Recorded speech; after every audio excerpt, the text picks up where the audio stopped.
So, over the past week since I'm at home, I've been watching a lot of burnout content lately about leaving a 9 to 5, cinematic edits, and camera stuff.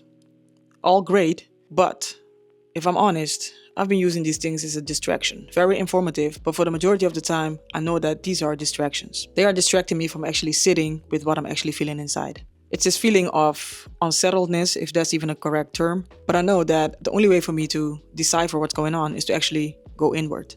So that's why I decided that tonight and for the coming days, I am going to meditate a bit more.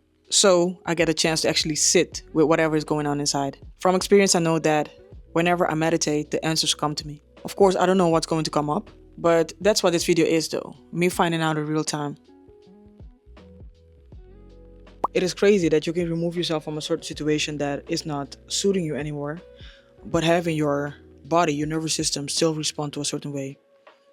Over the past weeks being at home, I really experienced this feeling of not being able to relax.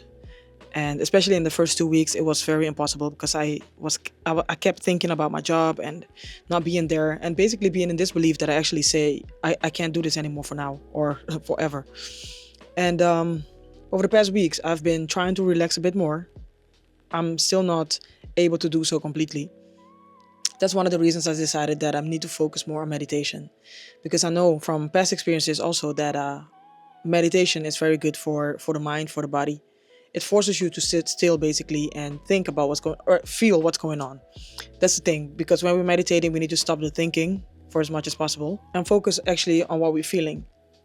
And that's why I chose the title for today's video, because what came up during the meditation. By the way, I think I'm going to record tomorrow morning also and then put these two videos together to talk about what came up. For today, what came up is that it's okay to not be able to control everything. I think the majority of us, or let me speak for myself, I oftentimes feel the urge to be as much as I can in control. Not to control people, but for example, I want to know exactly what's going to happen the day I plan a certain thing. Sometimes you can plan the best you can, but life tends to do its own thing and throw your planning off. And that's just a small example, but in general, we are not in control of anything. Being in control is an illusion. Yes, in a certain way, you can control certain things. Let's say the camera settings, something small, right? But for the bigger events in life, usually we cannot control anything. And I'm learning to come to terms with that. What I can do, for example, is to remove myself from a certain situation and try to make the best of the experience I had. Oftentimes we don't have the control of what's happening, but we can control how we show up, how we look at that problem or the thing that we're experiencing. Even by me calling it a problem already says that I put a label on it, and that's how I will perceive it. So basically, my soul is feeling that I need to stop trying to control everything. And not only that, make peace with the fact that sometimes you don't know where you are, as in you don't know where you stand, you don't know where you're going. And that's also part of life. That's a beautiful thing about this journey. In the future, I'll make a separate video about that because I have some ideas. But basically, it comes down to the fact that the more you resist something, the more it persists. And I'm pretty sure you've heard this many times before. And it is the truth. The more you fight something, I have a beautiful example. Let's say it's winter, it's super cold, and you feel your body tense up, right? Because it's cold and you kind of fighting off the cold. I've noticed that the more I do that, I feel colder. But as soon as I relax, the resistance for the cold disappears and it makes it a bit better. It's still cold, but now I'm not fighting against it anymore. And it makes it a bit more comfortable. So yeah, that's in short what came up during this meditation, and it only took me about 5 minutes. I'm grateful, man, because it also gives my body the chance to reconnect with my soul again, or the other way around. We forget that we are not our body, we are our soul in our body.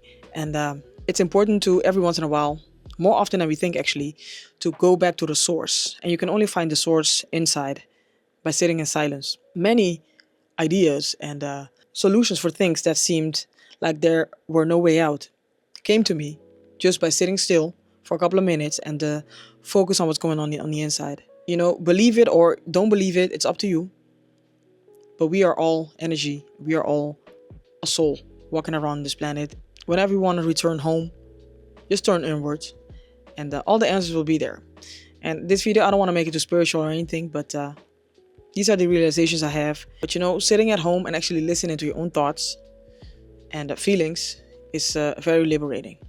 We get so caught up in the mundane things, the busy life, meeting with friends, families, nothing wrong with that, but doing a lot of things except focusing on us and what we need. And in moments like this, I'm super grateful that I'm able to do this, to take my time to come back home to myself. I've been meditating for years, and especially in the beginning of the meditation, sometimes it's a real struggle to actually quiet your mind.